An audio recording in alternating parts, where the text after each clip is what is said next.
성부와 성자와 성령의 이름으로 아멘.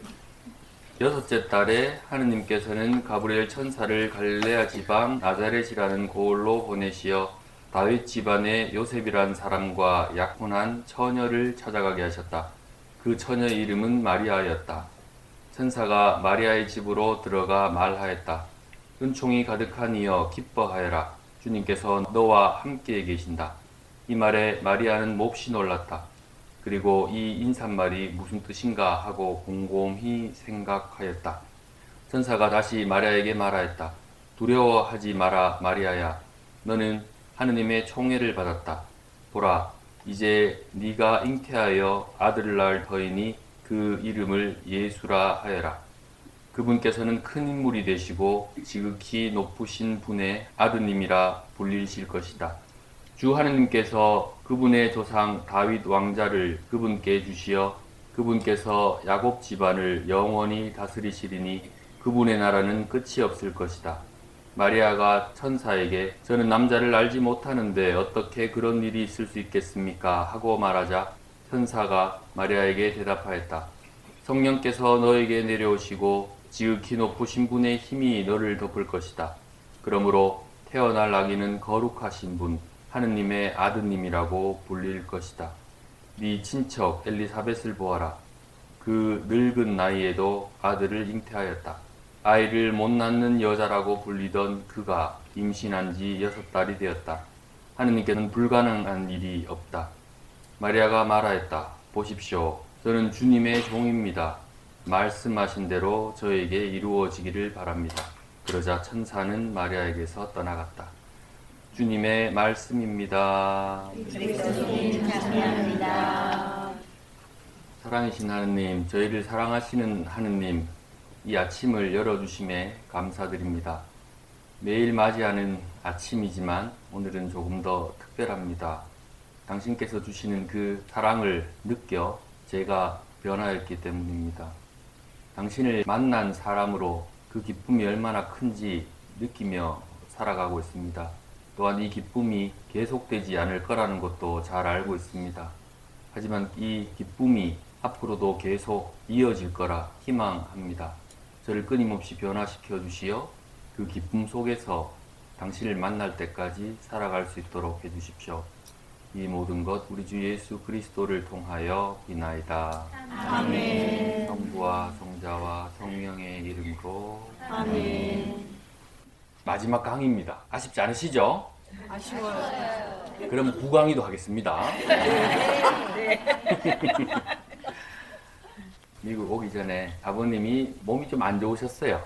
혈액암이셨는데 2주일에 한 번 정도씩 수혈만 받으시면 별 문제 없이 그렇게 지내실 수 있었습니다. 근데 제가 미국으로 온다고 결정되고 난 뒤에 병세가 좀 악화되시는 거예요.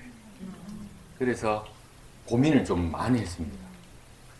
미국에 간다고 결정이 됐지만 아직 시간이 많으니 나 말고 다른 신부님이 오실 분도 계실 거다라는 생각을 했고, 그래서 주교님을 한번 찾아뵐까라는 생각을 했습니다.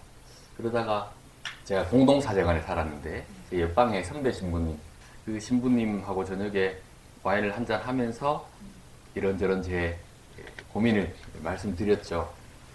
말씀드렸더니 그 신부님 왈 신학교에서 뭐 배웠노? 그리고 하시는 말이 쟁기를 잡고 뒤를 돌아보는 자는 하느님께 합당하지 않다. 또 저희는 방학하기 일주일 전에 부일기도를 하면서 매일 이 노래를 부릅니다. 하느님을 믿는다고 하면서 또 하느님께 의지한다고 신부가 되었고, 또 신자들에게 강론을 통해서 하느님께 의지하라고 그렇게 얘기하면서 정작 나는 하느님께 의지 못하고 하느님께 다 맡기지 못하는구나 라는 생각이 들었습니다. 그래서 바로 마음을 고쳐먹었죠. 하느님께서 분명히 뜻이 있으실 거다 라는 그 뜻을 모르지만 그냥 일상을 살다 보면 하느님께서 알아서 해주실 거다. 왜? 하느님은 사랑이시고 나를 사랑하시고 아버지도 사랑하시고 우리 가족을 모두 사랑하시기 때문이다 라는 생각이 들었죠. 그래서 미국으로 왔습니다. 미국 와서 1년 뒤에 뭐 아버지가 돌아가셨지만 하나님 나라에서 잘 살고 계시겠죠. 언젠간 또 만나겠죠. 우리 다 만납니다. 언젠가는 잠시 그냥 헤어져 있을 뿐입니다. 언젠가는 다 만나게 됩니다. 그래서 우리가 누군가 돌아가시면 되게 슬프잖아요. 근데 그 슬픔은 만날 수 없다는 것에 대한 슬픔이 아니라 우리가 살면서 수많은 만남과 이별을 하잖아요. 그 잠깐 이별의 기간인 겁니다. 그리고 언젠가 다 만나게 됩니다. 그래서 누군가가 돌아가시고 하면 잠시 그냥 슬퍼했다가 잠시 그냥 이별하는구나. 그리고 다시 만나는구나 라고 생각하시면 좋을 거예요. 저도 그렇게 생각하고 있습니다. 아버지도 같은 하느님 안에서 저와 같은 신앙인으로 사셨기 때문입니다. 우리가 신앙생활 하면서 이런 질문이 생기기도 합니다. 하나님 뜻은 도대체 무엇인가? 그죠? 그리고 왜 하느님은 당신 뜻을 명확히 알려주시지 않는가? 그죠? 그래서 때로는 이런 생각을 하기도 합니다. 갑자기 꿈에서 나타나셔가지고 얘야 이건 이렇고 저건 저러니 이렇게 하여라. 이렇게 하면 얼마나 좋아. 답답할 것도 없고. 그죠?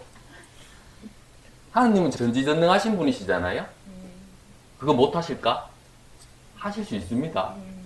하실 수 있는데도 왜 나를 이렇게 약 올리실까? 이유가 있으시겠죠. 오늘 그것에 대해서 한번 알아보려고 합니다. 세상에 종교가 많은데 우리 종교를 계시 종교라고 부릅니다. 계시라는 것은 무엇이냐 하면 간단합니다.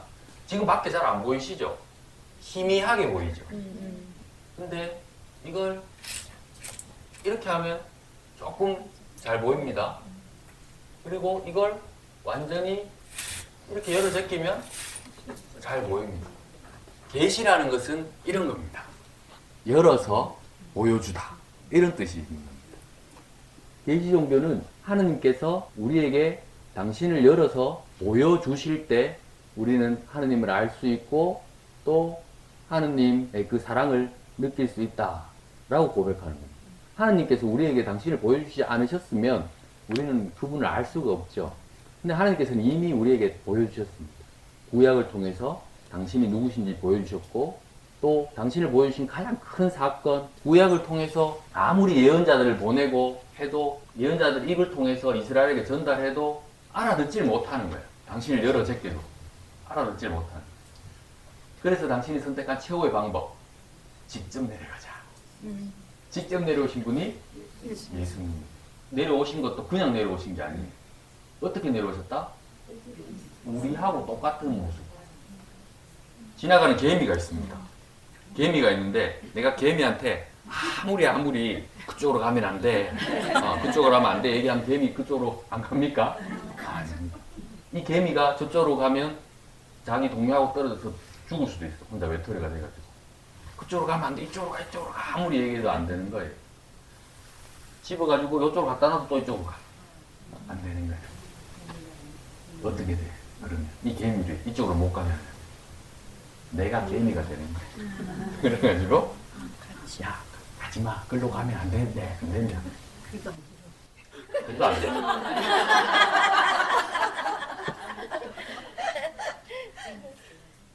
예수 그리스도라는 분이 우리와 똑같은 모습으로 오셔서 똑같은 언어로 우리에게 얘기하시면서 당신의 계시는 완전히 이루어졌습니다. 그래서 예수 그리스도를 아는 것이 하느님을 아는 것입니다. 근데 우리 예수님에 대해서 잘 모르잖아요. 예수님에 대해서 잘 알려고 하면 어떻게 해야 됩니까? 제일 간단한 방법 뭐냐? 말씀이지, 말씀. 말씀 속에 예수님이 어떤 분이라는 게 다 돼요. 근데 우리 말씀 잘 안 읽잖아요. 이건 뭐 시킨다고 되는 게 아닙니다. 내가 하느님이 누군지 알고 싶으면 예수님을 알아야 되고 예수님이 누군지 알고 싶으면 말씀을 알아야 되는데 내가 말씀과 가까이 안 하잖아요. 그럼 어쩔 수 없는 거지. 누구 탓하겠습니까? 내가 말씀으로 다가가지 않는데. 책 이거 너무 두껍잖아요. 힘들어요. 저도 이거 통독 딱 한 번밖에 못 해봤습니다. 한 번밖에 못 해봤어요. 힘들어요. 힘들면 딴 거 하지 마시고 복음서, 마테오, 마르코, 루카, 요한 이 복음서라도 꾸준히 읽으십시오. 그러면 예수님께서 어떤 분이신지 알게 되고 예수님께서 어떤 분이신지 알게 되면 우리는 하느님을 알게 되는 것이다. 자, 다시 돌아가서 왜 하느님은 당신을 명확히 알려주지 않으시는가? 이 커튼을 제끼면 우리가 다 보이는 것처럼 하느님은 이미 당신을 보여주셨습니다.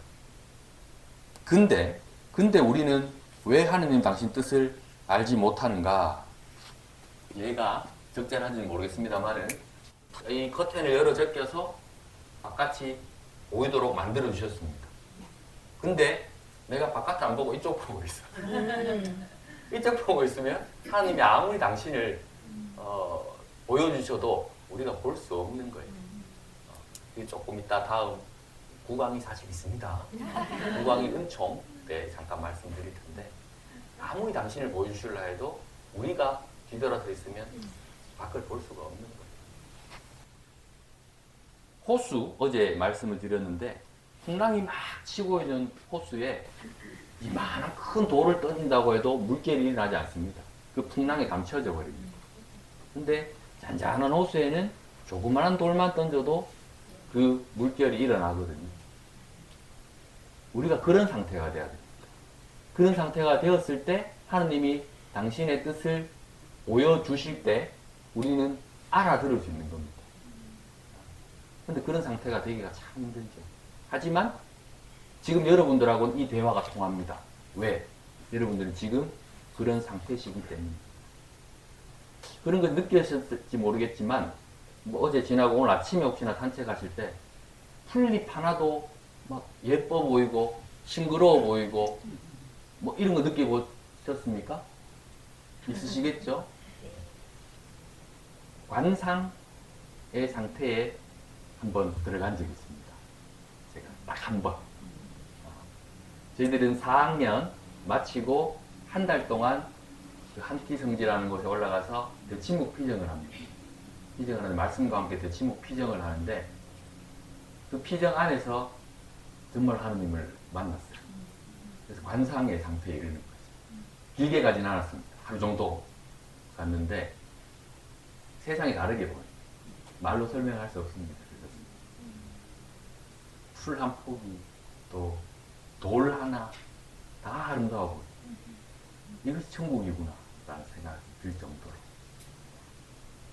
그런 관상의 상태에서 계속 머무를 수 있는 분들이 성인이겠구나 라는 생각을 한 적이 있었죠. 지금 여러분들은 그까지 갔을지는 안 갔을지는 모릅니다. 모르지만 지금 여러분들의 마음은 잔잔한 호수 같아서 하나님께서 조금만 건드리셔도 그분을 알아볼 수 있고 또 그분의 뜻을 알아들을 수 있는 상태가 된 여러분들입니다. 그럼에도 불구하고 안 풀리는 의문들이 너무 많죠. 하느님은 왜 당신의 뜻을 안 보여주시는가? 여기서 우리 질문을 조금 바꿔야 됩니다. 왜 나는 하느님의 뜻을 알아챌 수 없는가? 로 바꿔야 됩니다. 신자들이 많이 물어보세요. 기도만 하려면 분심이 듭니다. 자꾸 다른 생각이 듭니다. 뭐 이런 말씀하시는 분이 계세요. 저도 그것 때문에 엄청 힘들었죠. 근데 신학교 때 토마스 머튼이란 신학자, 미국 신학자입니다. 토마스 머튼 7층산 아시죠? 그 토마스 머튼이 쓴 책에서 답을 얻었습니다. 그 책에 이렇게 써 있습니다. 분심할 줄 모르는 자는 기도할 줄 모르는 자다. 깜짝 놀랐습니다. 신학교에서 매일 기도를 하는데 앉아있으면 매일 분심이 드는데 이 말씀은 이게 도대체 무슨 소린가? 우리 꼴이 그렇게 생긴 거예요. 분심을 할 수밖에 없는 거예요. 그리고 우리가 하느님께 다가가려고 하면 다른 것들이 우리를 유혹할 때가 많습니다. 그걸 우리가 인정을 해야 됩니다. 그러면 우리는 계속 분심하면서 기도 못하고 그렇게 살아야 됩니까? 아닙니다. 그 분심을 잊기 위한 노력을 해야 되는 거죠. 그 노력이 무엇이냐? 이런 겁니다. 제가 사용하는 방법은 이런 겁니다. 분심을 따라가지 말자. 우리는 분심을 따라가거든요. 기도하다가 만약에 성당에서 앉아서 이러면 기도하고 있어. 근데 갑자기 우리 손주가 생각이 났어. 그러면 손주가 생각나는구나 하고 넘어가면 되는데 손주가 내년에 학교를 간다는데 내가 뭘 해줘야 되지? 뭘 사줄까? 너무 비싼 거 사주면 우리 딸이 싫어할까? 뭐 안 해도 되는데 계속 내가 그 분심을 따라가는 거야. 안 돼요. 분심이 떠오르는 건 어쩔 수 없어. 근데 분심을 따라가는 건 누구냐? 나예요, 나. 그럼 남 탓할 필요 없어요. 분심이 들어서 기도 못 하겠습니다. 안 돼요. 그런 말씀 하시면 안 돼. 결국엔 내가 분심을 따라가기 때문에 그런 일이 생깁니다. 그러면 내 의지와 상관없이 생기는 분심은 어떻게 해야 되는가? 그건요, 딱 자르면 돼. 따라가지 않으면 돼. 손주가 딱 생각났어요. 어쩌라고?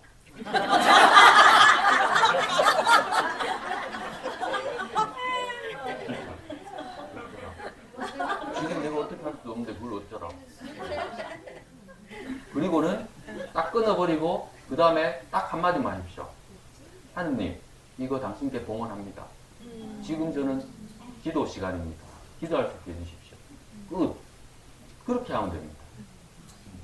그게 바로 분심을 안 하는 방법. 뭐 다른 방법이 있을 수도 있겠죠. 하지만 제가 쓰는 방법 중에 하나가 이겁니다. 자, 분심이 없을 수는 없습니다. 하지만 분심을 따라가지 마라. 분심이 생겼다고 의식하고 그것을 끊고 하느님께 봉헌하라. 됐습니까? 심플하죠? 분심 또 할걸요? 또 따라갈걸요? 그래도 기억하십시오. 한번 써먹어 보십시오. 어떤 신자분들이 잠시만요. 목이 오늘까지는 버텨주겠죠? 아이고 시원한 소리가 막 마이크로 막 들리네.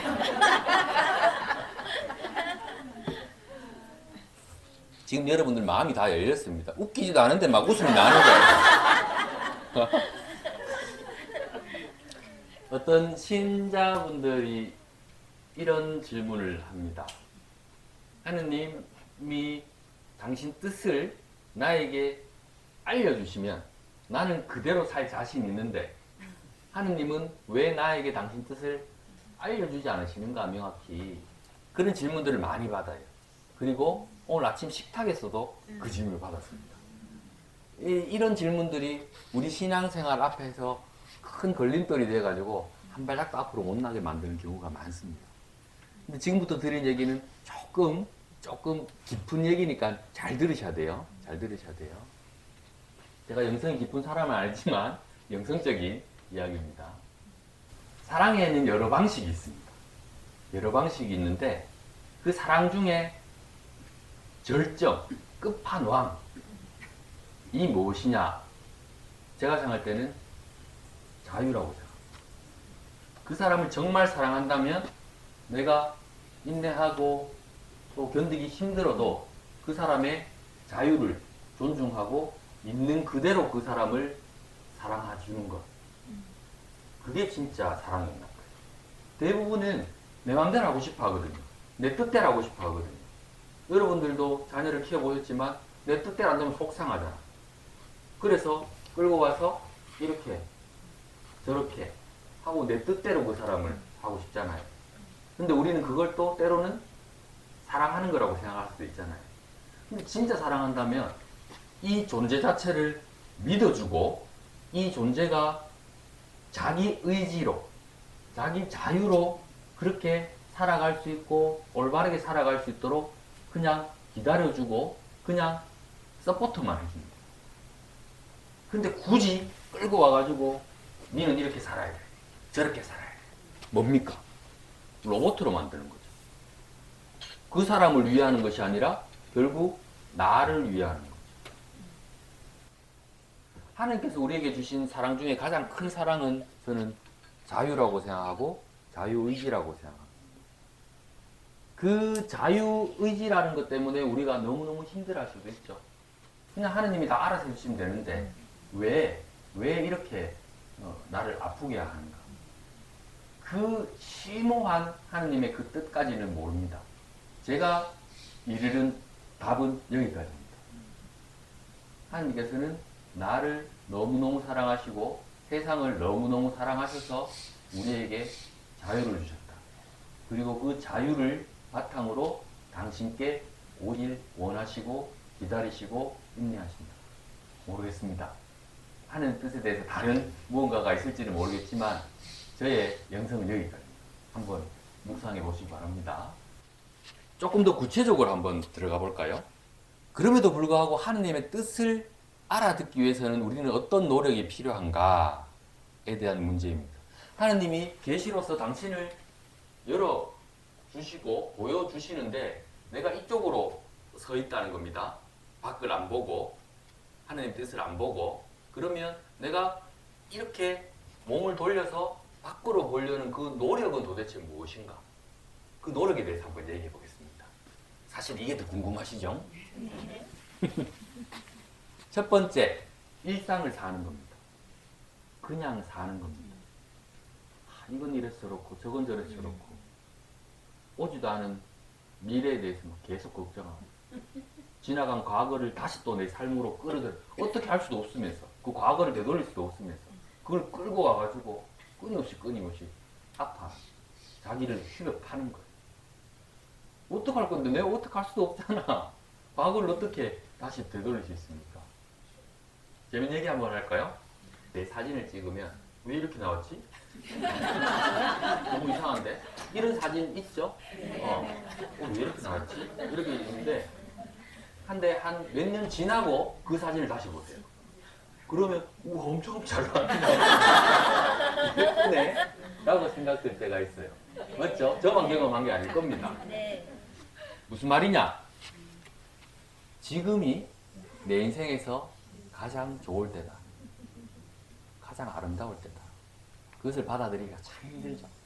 자꾸 과거에 나를 쫓아가기가 바쁜 거죠. 그러면서 어떻게 합니까? 슬퍼해요. 내가 어떻게 할 수도 없잖아요. 과거의 것을 지금 내 삶으로 땡겨와서 스스로를 아프게 하지 마라. 그리고 오지 않은 미래에 대해서 뭐 걱정 안 할 수는 없겠지. 걱정 안 할 수는 없겠지만 그런 것에 너무 빠져있지 마라. 지금 현재 일상을 살아라. 일상 안에서 사는 것이 첫 번째 하나님의 뜻을 알아듣는 방법입니다. 여기서 조금 더 구체적으로 나가야 돼요. 뭐냐 하면 우리가 시작 기도 때 읽었던 성모님, 어린 성모님의 얘기입니다. 레지오 하시는 분도 계시죠? 그리고 묵주기도 자주 바치시는데 그리고 성모님에 대한 신심이 또 뛰어난 분도 계실 겁니다. 천사가 마리아 집으로 들어가 말하였다. 은총이 가득하니여 기뻐하여라. 주님께서 너와 함께 계시다. 뭐 떠오릅니까? 떠올라야 됩니다. 임마누엘. 이 말에 마리아는 몹시 놀랐다. 그리고 이 인사말이 무슨 뜻인가 하고 곰곰이 생각하였다. 하나님 뜻을 알아듣기 위한 두 번째 길. 곰곰이 생각하는 겁니다. 이건 다시 말해서 하나님 뜻을 묻는 겁니다. 하나님 뜻을 묻지도 않으면서 자꾸 하나님 당신 뜻을 당신을 저에게 보여주십시오. 당신 사랑을 보여주십시오. 이렇게 얘기합니다. 일상 속에서 하나님을 찾으면서 하나님께 자꾸 물어야 됩니다. 하나님 왜 저에게 이런 일이 일어났을까요? 하나님 당신은 저에게 지금 뭘 바라십니까? 하고 자꾸 물어야 돼요. 이 성모님의 모범을 따른다는 것 중에 가장 중요한 포인트가 바로 이겁니다. 자기에게 죽음이 올지도 모르는 잉태, 그죠? 소녀가 동정녀로서 잉태하게 되면 죽음을 맞이할 수도 있잖아요, 그죠? 그 앞에서 원망하거나 걱정하기보다는 하느님 도대체 이게 무슨 일입니까? 왜 이런 일이 저에게 일어났습니까? 당신은 저에게 뭘 바라십니까? 하고 물었다. 하나님 뜻을 알기 위해서는 너무 당연합니다. 뜻을 물어야 돼요. 우리는 잘 안 합니다. 하느님을 3등으로 모시는 것만 해도 다행. 마지막에 하나님 찾고 하나님께 묻는 것만으로도 다행입니다. 하나님의 뜻이 우리에게 전달되는 방법이 있습니다. 그 방법을 영화 속에서 그 뉘앙스로 제가 알아들은 걸 여러분과 함께 나누면 이런 겁니다. 하나님 당신 뜻이 이거라면 저에게 이렇게 이루어 주십시오 라고 기도할 수도 있고, 아니면 하나님 이거 해주십시오 저거 해주십시오 라고 기도할 수 있습니다. 우리 그런 기도 자주 바치잖아요. 청원 기도를 자주 바치는데, 영화처럼 뻥 하고 그런 일이 일어나겠는가? 우리는 그런 걸 바라면서 신앙생활 할 수도 있어요. 그걸 우리는 뭐라고 한다? 기적이라고. 제가 어제 또 말씀드렸죠. 좋아요. 기억나시죠? 정학근 신부님이라고. 물고기가 사람으로 변하는 것이 기적이 아니라 사람이 사람으로 변하는 것이 기적이다. 우리에게 주어지는, 우리가 원하고 있는 그 기적은 어떻게 이루어지는 것인가? 다시 말해서 하느님 뜻은 어떻게 이루어지는 것인가? 하느님, 저 사람과 화해할 수 있게 해주십시오 라고 기도하면, 다음 날에 일어나면 그 사람하고 화해가 돼 있고 얼굴만 봐도 좋고 웃음이 나고 그럴까요? 그렇지 않습니다. 하느님, 저 사람과 화해할 수 있게 해주십시오 라고 진심으로 기도하면 어떤 일이 벌어지는가? 화해할 수 있는 기회를 저에게 주십니다. 그 사람과의 만남을 주시든지 아니면 그 사람하고 대화할 기회를 주시든지. 하느님, 저 사람을 사랑할 수 있게 해주십시오. 아니면 저 사람을 미워하지 않을 수 있게 해주십시오 라고 기도하면 그 하느님의 뜻이, 나의 청원이 어떻게 이루어지느냐? 그 기회가 나에게 주어진다는 것이죠. 좀 덜 미워할 수 있는 그 기회가 나한테 주어지고, 또 그 사람을 소소하게 사랑할 수 있는 기회가 나에게 주어진다는 겁니다. 그렇게 기도해놓고 하느님이 기회를 주셨는데 나는 그걸 못 본 채 그냥 지나쳐. 화해할 수 있게 해주십시오. 실컷 기도해놓고 화해할 기회를 주셨는데 나는 외면해. 하나님 뜻, 또 그리고 기도를 이루어 주시려고 하셨는데 그건 내가 외면하는 것이 돼. 하나님 뜻에 대해서 3가지 정도 여러분들에게 나눠봤습니다. 첫 번째, 일상을 살아가는 것이 중요하다. 일상. 지금 일상 중에 하나님께서 나에게 무슨 말씀하시는지 알아듣는 것이 중요하다. 과거를 현재로 땡겨 살지 말고 미래를 미리 걱정하면서 땡겨 살지 마라. 그러면서 두 번째, 그 일상을 사는 가운데 끊임없이 물어야 된다. 물어야 된다. 묻지 않으면서 자꾸 하나님 뜻 알려달라고 하면 안 돼요. 성모님의 몸에 따라서. 그리고 그 하나님의 뜻은 우리에게 자유의지로 그 하나님의 뜻을 행할 수 있는 기회로 주어진다. 그것을 붙잡는 것. 그것이 올바른 신앙생활이겠죠. 노트 빵꾸 나겠습니다. 왜 이렇게 열심히 적으세요? 너무 좋아서요. 좋아하세요? 참 여기 사셔야 되겠다, 그죠? 사실은 녹음하고 싶은데 녹음은 안 되잖아요. 녹음하고 있습니다. 그거 나중에 볼 수 있어요? 저희가 들을 수 있어요? 볼 수는 없어도 들을 수는 있을 것 같은데. 저기 유튜브에 들어가면 들을 수 있게 해주시는 거예요? 네. 그 대신에 구독, 알림, 좋아요. 이렇게 적어도 많이 빠지잖아요. 이렇게 요약이 잘 안 돼. 근데 지금이 더 중요합니다. 지금 여러분들이 듣는 것과 다시 세상 속에 내려가셔서 듣는 것은 완전히 다를 거예요.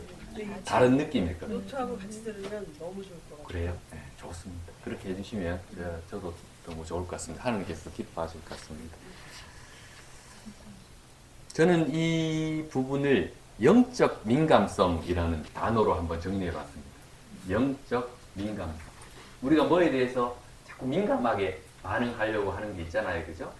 그것처럼 하느님의 뜻에 대해서도 민감함이 필요하다. 그러면 끊임없이 그분을 떠올리고 임마누엘 하느님이 나와 함께 계시다는 걸 알고 하루에도 끊임없이 당신은 뭘 바라십니까? 이 상황에서 당신 뜻은 무엇입니까? 당신이 저에게 뭘 바라십니까? 하고 여쭤볼 수 있다. 조금 어려운 단어로 그걸 영적 민감성, 하느님께 대한 민감함을 우리가 간직하면서 살자. 이거 다 몰라도 돼. 방금 제가 드렸던 기도할 때 본심이 들고 뭐 계시 종교가 어떻고 뭐 이런 거 다 몰라도 돼요. 몰라도 되고 단 한 가지만 기억하면 됩니다. 뭐냐? 임마누엘. 하느님께서 나와 언제나 함께 계신다. 그리고 그 하느님은 누구신가? 세상을 사랑하시고 나를 사랑하시고 나를 사랑하시는 만큼 내 옆에 있는 이 사람도 사랑하시는 분이시다. 그리고 우리의 불행과 고통을 바라시는 분이 아니시다. 어떻게든 우리가 행복했으면 좋겠다 하고 우리와 함께 계시는 분. 그걸 꼭 기억하면 좋겠습니다. 8강이 이걸로 마치겠습니다. 묵상거리 하나 읽어드리겠습니다. 일상 중에 하느님의 뜻을 묻는가? 하느님께서 언제나 나와 함께 계시다는 것을 의식하는가? 이 두 가지를 가지고 하시면 되겠습니다. 어제 어떤 신자분 이런 말씀 하시더라고요. 강의 마지막에 묵상거리를 던져주시는데 그게 참 좋다. 근데 그 안에서 어떤 건 나한테 맞는 게 있고 어떤 건 나한테 안 맞는 것도 있고 안 맞는 건 두시면 됩니다.